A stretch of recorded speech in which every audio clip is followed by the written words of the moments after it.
Hey, I'm Linden from the Gardens Trust. I'm training for the 2025 London Marathon in some of our most beautiful parks. Along the way, I'll be talking to the people who look after them.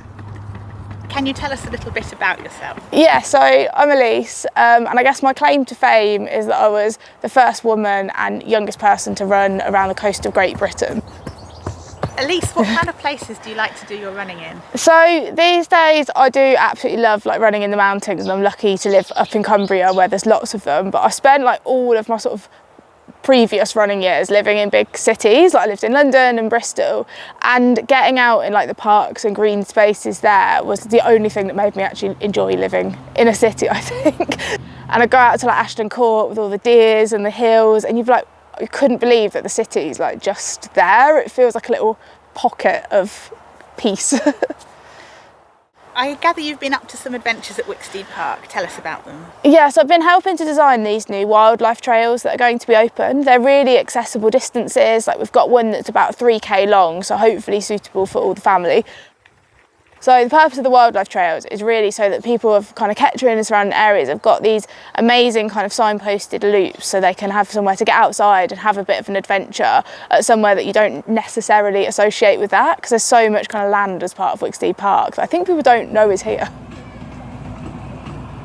So I find myself doing Couch to Marathon for the Gardens Trust, and you're an extremely experienced runner. Do you have any tips for me?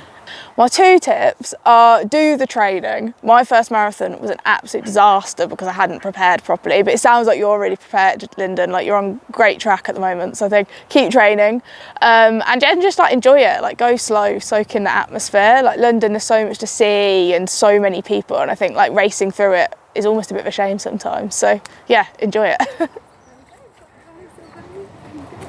Hi Kelly, so tell me a little bit about yourself. Hi Linden, so I'm Kelly Richardson and I'm the Director of Finance and Governance at Wicksteed Park. It's free to enter to the public. We are 147 acres of listed park and gardens, and a wider estate of around about 281 acres. So we encompass everything from lakes to nature trails to rides to the playgrounds. We've got sand pits, you name it, we've got it at Wicksteed Park. Wicksteed Park is such a special place. Can you tell us a little bit about what it means to the community around here? It's really important to the community, not just locally, but the wider Northamptonshire community and beyond. It's somewhere that grandparents have been coming with their parents, and they now bring their grandchildren. We hear so many tales of people saying, I used to come here when I was a child, and that's really lovely that we're part of people's history and the fabric of their own childhoods. Thanks Elise and Kelly. Wicksteed is such a special place. Do follow us for more updates on my London Marathon journey.